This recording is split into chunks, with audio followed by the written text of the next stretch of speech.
நிறுத்துங்கள். நீங்கள் இப்போது படிக்கப் போவது உங்களை கோபப்படுத்தும். சிலர் நம்ப மறுப்பார்கள், சிலர் திட்டுவார்கள். ஆனால் இது உண்மை. நேவல் ரவிகண்ட் ஒரு வரி சொன்னான். செல்வத்தை தேடு, பணத்தை அல்ல. எல்லாரும் இதை கேட்டு தலையாட்டுவார்கள். ஆம் ஆம் என்று சொல்வார்கள். யாரும் உண்மையான அர்த்தத்தை புரிந்து கொள்வதில்லை. ஏனென்றால் உண்மையான அர்த்தம் இதுவல்ல. உண்மையான அர்த்தம் இது. பணம் தேவையில்லை. இப்போது நீங்கள் சொல்வீர்கள், பணம் இல்லாமல் எப்படி வாழ்வது என்று. அதுதான் அவர்கள் உங்களுக்கு சொல்லி வைத்திருக்கிறார்கள். பணம் வேண்டும், பணம் வேண்டும், பணம் வேண்டும். ஏன் தெரியுமா? ஏன்றால் நீங்கள் பணம் தேடுமவரை அவர்களுக்கு வேலை செய்வீர்கள். மாக்வியல்லி 500 ஆண்டுகளுக்கு முன்பு ஒரு விஷயம் சொன்னான். ஒரு மக்களை கட்டுப்படுத்த வேண்டுமென்றால் அவர்களை எப்போதும் தேவையில் வைத்திரு. அவர்கள் தேவையிலிருந்து வெளியேறும்போது உன் அதிகாரம் போகும். இப்போது யோசியுங்கள். உங்கள் பள்ளியில் என்ன சொன்னார்கள்? படி. நல்ல மதிப்பெண் வாங்கு. நல்ல வேலை கிடைக்கும். நல்ல சம்பளம் வரும். யாரும் சொல்லவில்லை. சொந்தமாக ஒன்று உருவாக்கு. யாரையும் சார்ந்திராதே. உன் நேரம் உனக்கே சொந்தமாக வைத்துக்கொள். ஏன் சொல்லவில்லை? ஏனென்றால் நீங்கள் அதை செய்தால் யாரோ ஒருவரின் அமைப்பு இயங்காது. யாரோ ஒருவரின் தொழிற்சாலை நின்றுவிடும். யாரோ ஒருவரின் நிறுவனம் ஊழியர்களை இழக்கும். அந்த அமைப்பு உங்களை தேவையில் வைத்திருக்கிறது, வேண்டுமென்றே. இது கன்ஸ்பிரசி தியரி இல்லை. இது மாக்வியல்லியின் பேசிக் பவர் ஸ்ட்ரக்சர். இப்போது நவல் வருகிறான். அவன் சொல்வது என்னவென்றால், பணம் என்பது ஒரு சிறை. செல்வம் என்பது அந்த சிறையிலிருந்து வெளியேறும் திறவுகோல். பணம் உன்னை கட்டுகிறது. செல்வம் உன்னை விடுவிக்கிறது. வித்தியாசம் என்ன? பணத்திற்கு நீ வேலை செய்ய வேண்டும். செல்வம் உனக்காக வேலை செய்யும். பணம் நேரத்தை எடுக்கிறது. செல்வம் நேரத்தை திரும்ப கொடுக்கிறது. பணம் உன்னை கட்டுப்பட வைக்கிறது. செல்வம் உன்னை சுதந்திரமாக வைக்கிறது. இப்போது யாரும் சொல்லாத விஷயம். உலகில் மிகவும் ஆபத்தான மனிதர்கள் யார் தெரியுமா? பணம் தேவையில்லாத மனிதர்கள். ஏன்? ஏனென்றால் அவர்களை யாரும் கட்டுப்படுத்த முடியாது. ஒரு அரசியல்வாதி உங்களுக்கு என்ன செய்ய முடியும்? உங்கள் வேலையை எடுக்கலாம், உங்கள் சம்பளத்தை நிறுத்தலாம், உங்கள் வாழ்க்கையை கஷ்டமாக்கலாம். ஆனால் நீங்கள் பணம் தேவையில்லாத நிலையில் இருந்தால் அவன் என்ன செய்வான்? ஒன்றும் செய்ய முடியாது. மார்க்சியல்லி சொன்னான். ஒரு மனிதனை தேவையிலிருந்து விடுவிப்பவன் அவனை ஆட்சி செய்யும் திறனை இழக்கிறான். உங்கள் தேவை உங்கள் அடிமைத்தனம்.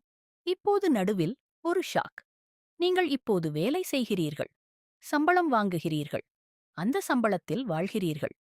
மாதம் முடிவில் கையில் ஒன்றும் இல்லை. மீண்டும் வேலைக்குப் போகிறீர்கள். இதற்கு ஒரு பெயர் இருக்கிறது. நவீன அடிமைத்தனம். வரலாற்றில் அடிமைகளுக்கு சாப்பாடு கொடுத்தார்கள், வீடு கொடுத்தார்கள், உடை கொடுத்தார்கள், வேலை வாங்கினார்கள். இன்று உங்களுக்கு சம்பளம் கொடுக்கிறார்கள். அதில் வீடு வாங்குகிறீர்கள், சாப்பிடுகிறீர்கள், உடை வாங்குகிறீர்கள், வேலை செய்கிறீர்கள். வித்தியாசம் என்ன? நீங்கள் தேர்ந்தெடுத்தீர்கள் என்று நம்புகிறீர்கள். அவ்வளவுதான். இப்போது நேவலின் வார்த்தை மீண்டும் கேளுங்கள். செல்வத்தை தேடு, பணத்தை அல்ல. இப்போது புரிகிறதா அவன் என்ன சொல்கிறான் என்று? அடிமைத்தனத்திலிருந்து வெளியேறு. பணம் தேட வேண்டாம். உனக்காக வேலை செய்யும் ஒன்றை உருவாக்கு. இப்போது எப்படி என்று கேட்கிறீர்களா? இங்கே மாக்வியல்லியின் கன்னிங்னஸ் சேர்கிறது. மார்க்சியல்லி சொன்னான், ஒரு புத்திசாலி மனிதன் ஒரே நேரத்தில் 2 விளையாட்டு விளையாடுவான். உள்ளே ஒரு விளையாட்டு, வெளியே வேறு ஒரு விளையாட்டு. அதாவது, தொடர்ந்து உங்கள் வேலை செய்யுங்கள். யாரும் சந்தேகிக்க வேண்டாம். ஆனால் அதே நேரத்தில் ஒரு வேறு அமைப்பை உருவாக்குங்கள். யாருக்கும் தெரியாமல், யாரும் கேட்காமல், யாரும் விமர்சிக்காமல் நீங்கள் உங்கள் நேரத்தை விற்கும்போது. அதே நேரத்தில் உங்கள் நேரத்தை வாங்கும் ஒரு அமைப்பை கட்டுங்கள். 2 கால்களிலும் நடங்கள். ஒரு கால் இப்போதைய பாதுகாப்பில், ஒரு கால் நாளைய சுதந்திரத்தில்.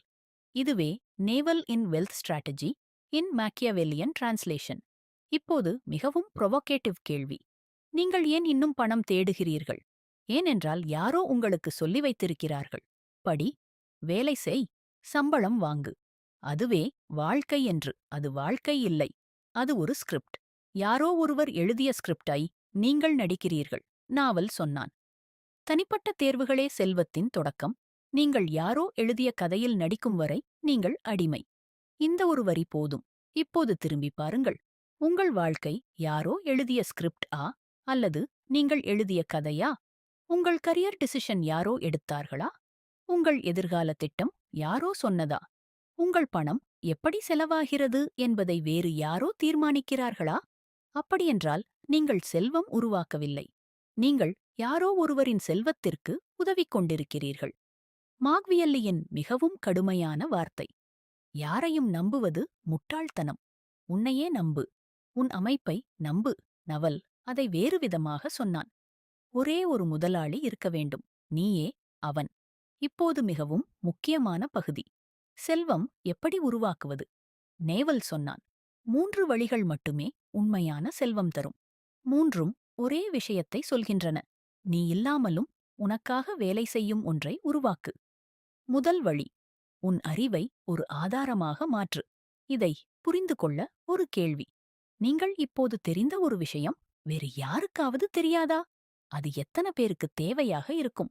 ஒரு கணக்காளர் தனது அறிவை ஒரு முறை பதிவு செய்கிறார். அந்த பதிவு 1000 பேருக்கு உதவுகிறது. அவர் தூங்கும்போதும். ஒரு சட்ட வல்லுனர் பொதுவான சட்ட கேள்விகளுக்கு விடை ஒரு முறை எழுதுகிறார். அது திரும்பத் திரும்ப பயன்படுகிறது. நீங்கள் ஒரு முறை உருவாக்குகிறீர்கள். அது எத்தனை முறை வேண்டுமானாலும் பயன்படலாம். அதுவே நேவல் சொல்வது. உன் அறிவை ஸ்கேல் செய். இரண்டாம் வழி, யாரோ ஒருவரின் பிரச்சனையை தொடர்ந்து தீர்க்கும் ஒன்றை உருவாக்கு. மார்க்சியல்லி சொன்னான். ஒரு மனிதன் மற்றவர்களுக்கு தேவையானவனாக இருக்கும் வரை அவன் அழிக்கப்பட மாட்டான். அதையே நேவல் வேறு விதமாக சொன்னான். சமூகம் விரும்பும் ஒன்றை கொடு. சமூகம் உன்னை பணக்காரனாக்கும். ஒரு விவசாயி மண்ணில் விதை போடுகிறான் ஒரு முறை. ஆனால் அந்த விதை ஆண்டுக்கணக்கில் பலன் தருகிறது. அவன் ஒரு முறை கஷ்டப்பட்டான். அந்த கஷ்டம் திரும்பத் திரும்ப பலன் கொடுத்தது. நீங்கள் தீர்க்கும் பிரச்சனை யாரோ ஒருவருக்கு தொடர்ந்து இருக்கும் வரை உங்களுக்கு தொடர்ந்து வருமானம் வரும். மூன்றாம் வழி, உன் பணத்தை வேலைக்கு அமர்த்து. இது மிகவும் எளிமையான விஷயம். ஆனால் யாரும் செய்வதில்லை. ஏன் தெரியுமா? ஏனென்றால் நாம் சம்பாதிப்பதையெல்லாம் செலவழிக்கிறோம். மாதம் முடிவில் எதுவும் மிச்சமில்லை. எதுவும் வளரவில்லை. நேவல் சொன்னான். முதலில் உன்னை பணம் சம்பாதிக்கவை, பிறகு மற்றவற்றை. அதாவது சம்பளம் வந்தவுடன் ஒரு பகுதி வளர்வதற்காக தனியே வையுங்கள். முதலில் மீதி செலவு. தலைகீழாக அல்ல.